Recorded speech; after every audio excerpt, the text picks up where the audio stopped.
어떤 사람을 보았다면 그 사람을 있게 한 두 남녀의 존재, 그리고 이 성관계, 그리고 태아에서의 성장 과정, 그런 과정이 있었으면 전혀 증명이 요구되지 않습니다. 논리적으로 명증되는 것이어서 그런 과정을 증명할 사진을 가져오라든지 그런 물리적인 어떤 증명이 필요하지 않은 것이죠.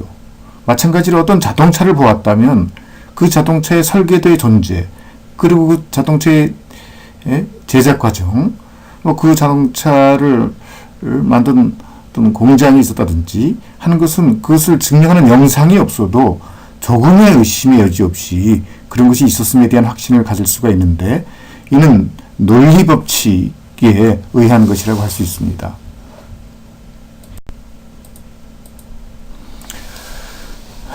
논리는 과학, 즉 물리에 앞섭니다.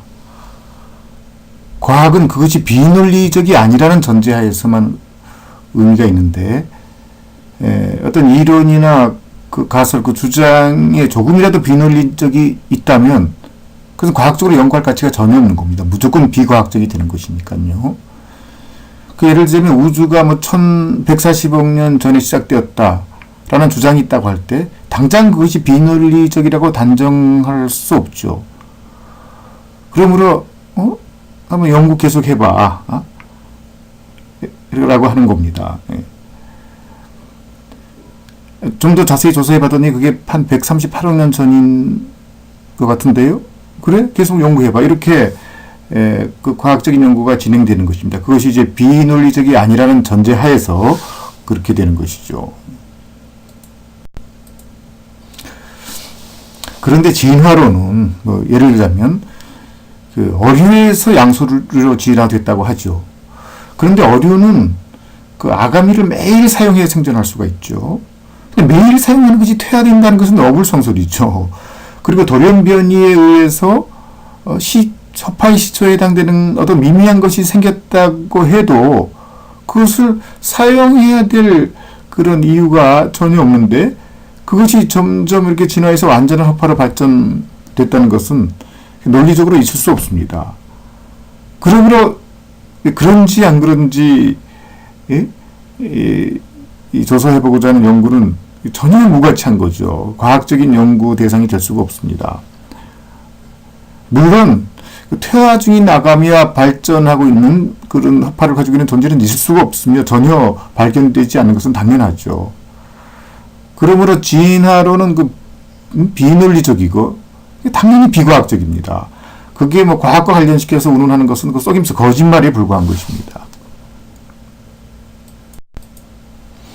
상당수의 종교 교리도 그런데 셋이면서 동시에 하나, 비논리적이죠.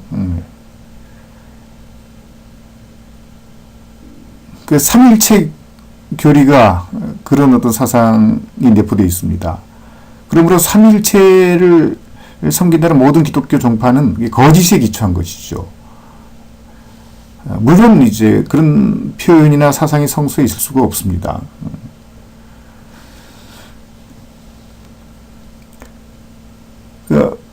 어떤 종교적이든 과학적이든 어떤 주장이 참이 되기 위해서는 그 비논리성이 전혀 없어야 됩니다. 그렇다는 전제하에서 그것을 연구하는 것이 이제 의미가 있는 것이죠. 그러니까 논리는 물리에 항상 우선합니다. 그것이 이제 법칙입니다. 논리적 실체는 물리적 실체에 반드시 우선하게 되는 것이죠.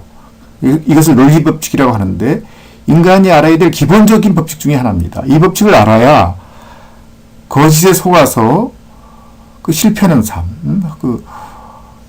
결국 허무로 귀결되는 그런 인생을 살지 않게 될 것입니다.